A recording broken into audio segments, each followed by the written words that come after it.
The wind howled outside, whipping the autumn leaves against the windows like skeletal fingers tapping to be let in. Inside, the old house groaned and creaked, its ancient wooden bones settling into the chill of the night.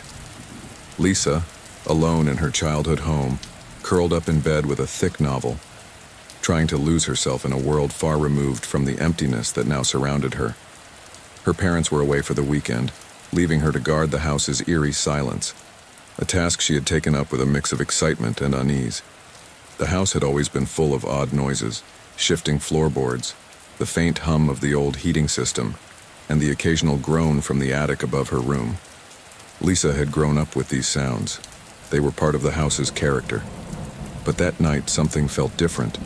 The familiar creaks seemed heavier, almost deliberate, as if the house was trying to communicate with her. The clock on her nightstand ticked with an unnerving regularity, counting down the seconds to some unknown event. As Lisa turned a page, she heard it, the unmistakable sound of footsteps overhead. Her heart skipped a beat. She paused, holding her breath, ears straining to catch any more sounds. The steps were slow, methodical, as if someone was pacing back and forth, measuring each stride with a deliberate precision. They were too heavy to be a small animal, too rhythmic to be the wind. Lisa's heart began to pound, each beat sending a shiver of cold dread through her veins. She tried to dismiss it, telling herself it was just the house settling. But the steps continued, growing louder, more insistent. They stopped directly above her, and for a moment the silence was so thick she could hear her own ragged breathing. Every instinct screamed at her to stay put, to pull the covers over her head like she did when she was a child. But she knew she couldn't. If someone was in the attic, she had to know. Slowly, she slipped out of bed, her bare feet brushing against the cool wooden floor.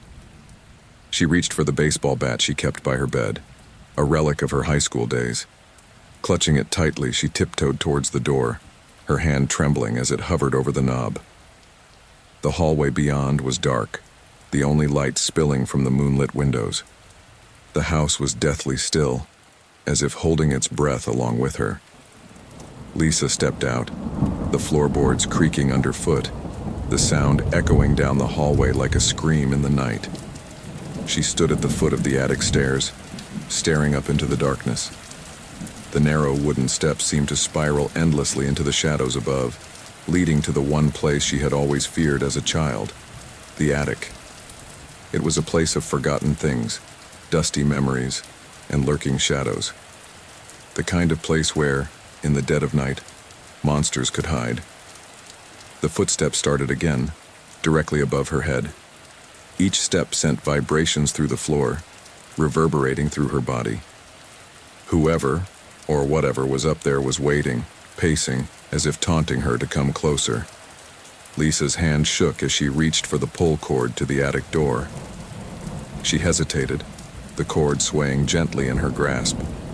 Every fiber of her being screamed at her to turn back, to run outside and never look back. But she couldn't leave, not without knowing. With a deep breath, she yanked the cord, and the attic door creaked open with a groan that echoed through the empty house.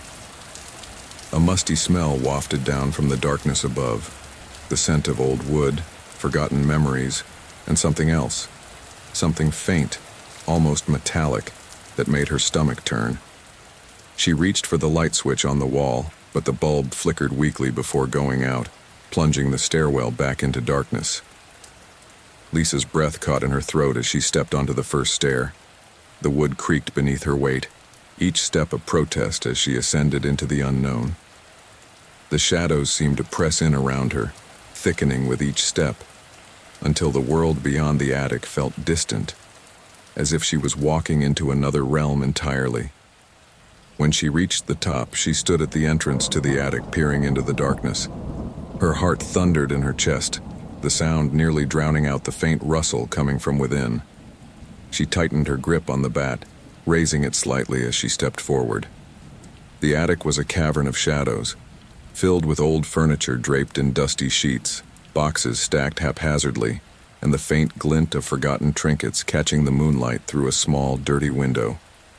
But what caught her eye wasn't the remnants of the past. It was the window itself. The window was ajar, its lock broken, the edges of the frame splintered as if it had been pried open.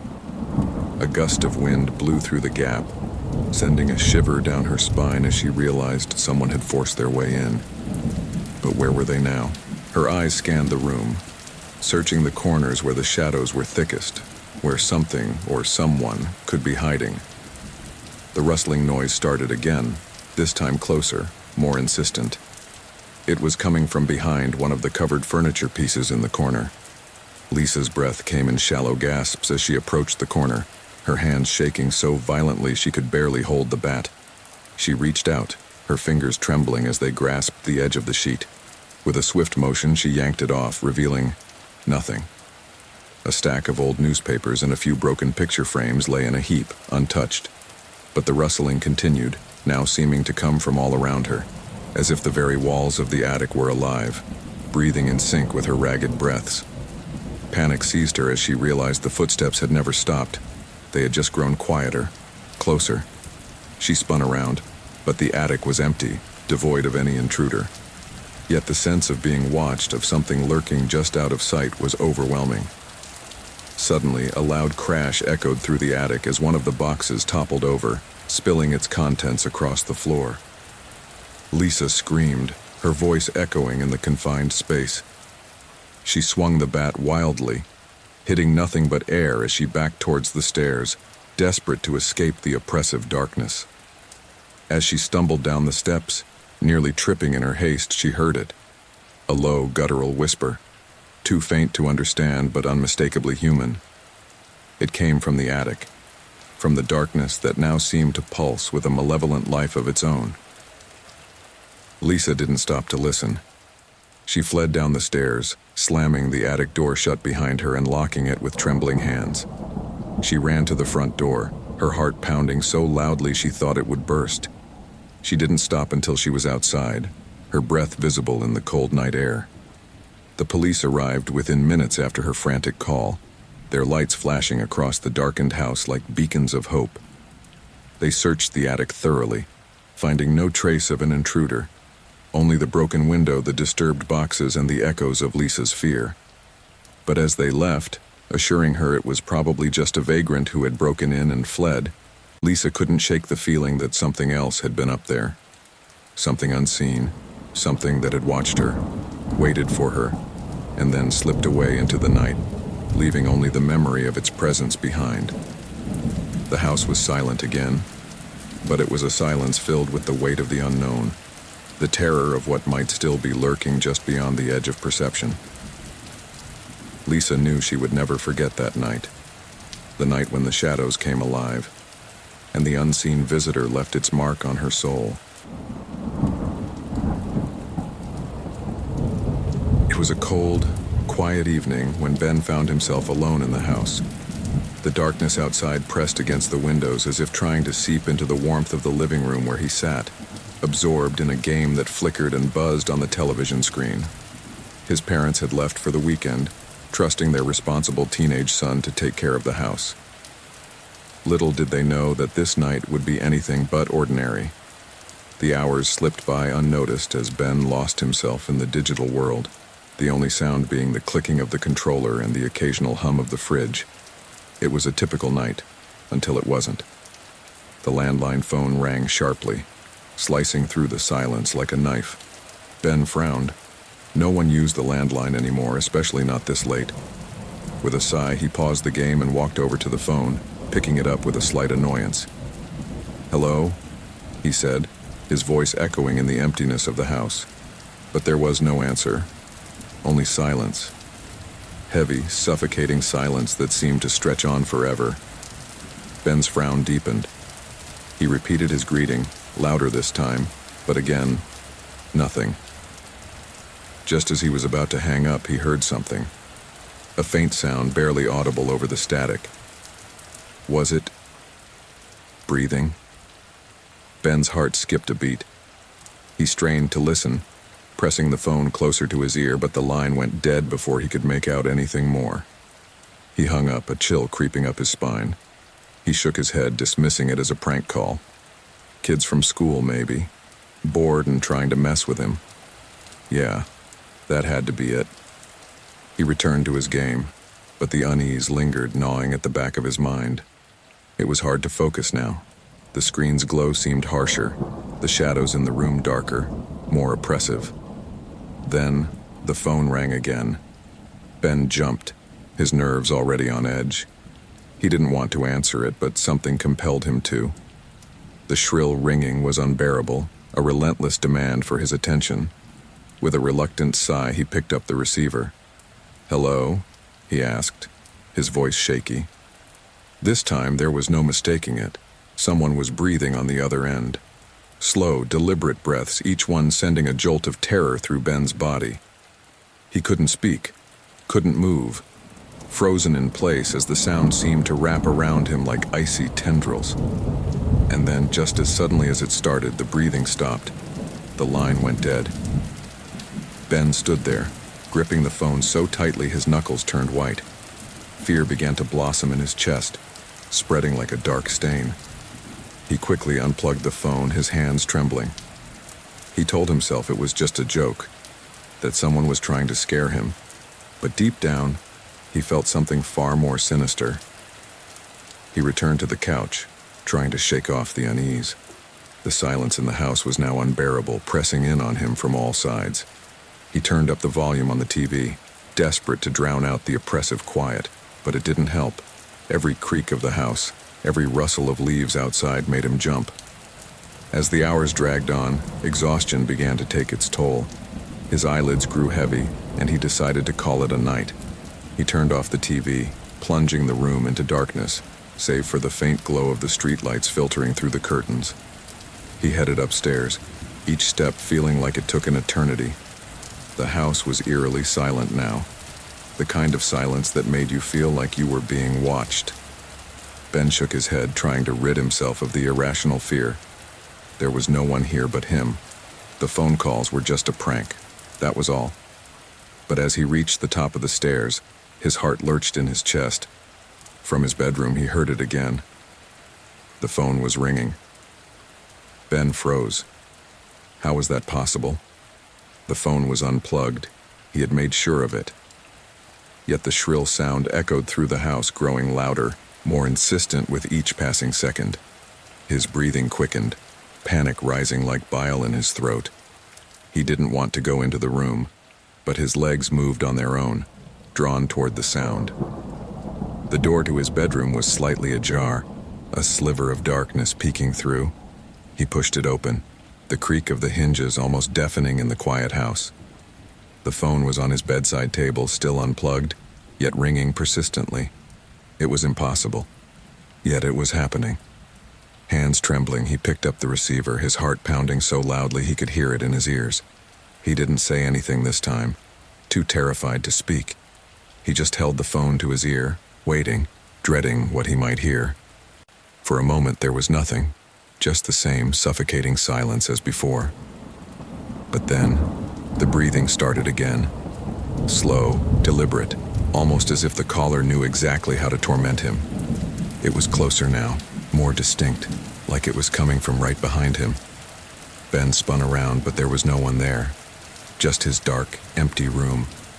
He felt a cold sweat break out across his skin, fear constricting his throat. The breathing continued, each exhale sending a wave of dread through his body. And then finally a voice, soft, almost a whisper. "I'm here." The words were like a knife, sharp and cold, cutting through the last of Ben's resolve. He dropped the phone, the receiver clattering to the floor as he bolted out of the room, down the stairs, and out of the house, not stopping until he was outside, gasping for breath in the cold night air. The house loomed behind him, dark and silent once more. He didn't dare go back inside, didn't dare look back at the windows that seemed to watch him with empty eyes. He ran to a neighbor's house, pounding on the door until they answered, wide-eyed and concerned. The police were called, but when they arrived, they found nothing unusual. No signs of forced entry, no evidence of anyone else in the house. The phone, still unplugged, sat quietly on the bedside table. The officers chalked it up to a prank, maybe a malfunction with the phone lines, but Ben knew better. He knew what he had heard. He never stayed home alone again after that night. The memory of that voice haunted him, a constant reminder of the terror he had felt. The words echoed in his mind over and over. "I'm here." Whoever or whatever had called him that night was still out there. And Ben knew, deep in his bones, that they weren't finished with him yet.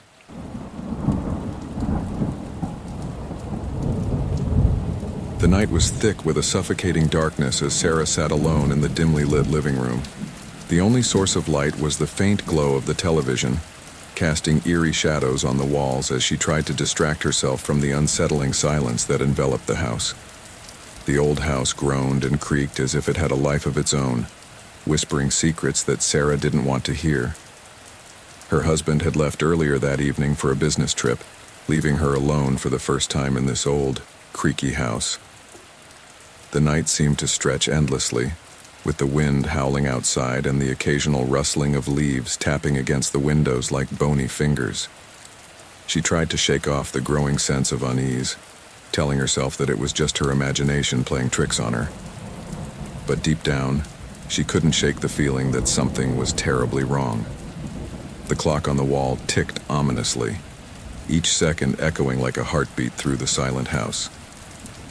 Sarah felt a chill crawl up her spine, her instincts screaming that she wasn't truly alone. She forced herself to focus on the TV, hoping the noise would drown out her growing anxiety. But the show she was watching seemed distant, its cheerful characters a stark contrast to the foreboding darkness that pressed in around her. As the hour grew late, she decided it was time to go to bed. She turned off the TV and was immediately engulfed in darkness, the only light now coming from the moon that filtered weakly through the curtains. The silence was deafening, and the hairs on the back of her neck stood on end. She made her way up the creaky staircase, each step echoing like a drumbeat in the stillness of the night. At the top of the stairs, she hesitated, feeling the weight of the oppressive silence pressing down on her. The hallway stretched out before her, the shadows pooling in the corners like dark secrets waiting to be uncovered. She couldn't shake the feeling that someone, or something, was watching her. As she reached the door to her bedroom, she noticed something strange. The door to her closet was slightly ajar. A sliver of darkness peeked out from the crack, and a shiver ran through her. She always kept that door closed. Always. Her heart began to race as she stared at the narrow opening, trying to convince herself that she was just being paranoid.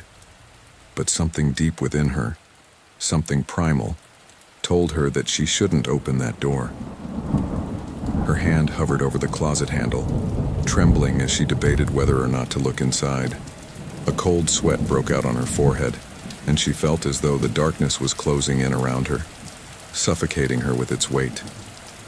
The house was too quiet, the kind of quiet that made your ears ring and your heart pound louder in your chest. She pulled her hand back, a voice in her head screaming at her to stop. Instead of opening the closet, she locked the bedroom door, securing the bolt with trembling fingers. She backed away slowly, her eyes never leaving the closet door. It stood there, ominous and foreboding, like a gateway to something unspeakable.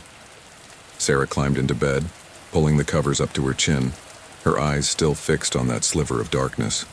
The room was cold, the air thick with tension as she lay there wide-eyed and terrified. Every sound seemed amplified.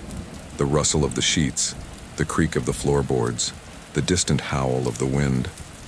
Hours passed, but sleep eluded her. She was trapped in a waking nightmare, her mind racing with fear and dread. She thought she heard something, a faint rustling sound coming from the closet, but she couldn't be sure if it was real or just her imagination running wild. She squeezed her eyes shut, praying for the morning light to come and banish the darkness. Finally, exhaustion overcame her, and she drifted off into a fitful sleep, the shadows still lurking at the edges of her dreams.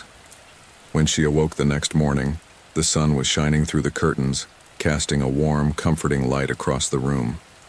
The terror of the previous night seemed almost ridiculous in the daylight, the closet door standing innocently closed as if mocking her for her fear. She shook her head, laughing nervously at herself. How foolish she had been. It was just an old house, with old noises and old shadows. Nothing more. But as she got out of bed and approached the closet, a sudden wave of dread washed over her. Her heart pounded in her chest as she reached for the handle, the memory of the previous night's fear coming back in full force. Her hand trembled as she pulled the door open. Inside, the closet was as it always had been, a row of neatly hung clothes, a few pairs of shoes on the floor. But something was off. There was a smell, a faint, musty odor that hadn't been there before. She bent down to see if something had fallen, and that's when she saw it. Tucked in the back corner of the closet, partially hidden behind her dresses, was a man's jacket, a dirty, worn jacket that she had never seen before. Her breath caught in her throat as she reached out to touch it, her fingers brushing against the rough fabric. It was damp, and there were muddy footprints on the floor leading out of the closet. Her blood ran cold as the realization hit her. Someone had been in her house. Someone had been hiding in her closet, watching her, waiting for who knows what. The terror of the night before came rushing back, and she stumbled backward, her mind reeling with horror. She fled the room, grabbing her phone and calling the police, her hands shaking so badly that she could barely dial the number. When the officers arrived, they searched the house from top to bottom, but there was no sign of anyone. Whoever had been there was long gone, leaving behind only the jacket and the muddy footprints. Sarah never spent another night alone in that house. The closet remained empty, its door always open, a stark reminder of the horror that had lurked in the shadows. She moved out soon after, unable to shake the feeling that the house was cursed, that it held some dark secret that had almost claimed her. But even in her new home, she couldn't escape the memories. Every creak of the floorboards, every rustle of the wind, brought back the terror of that night.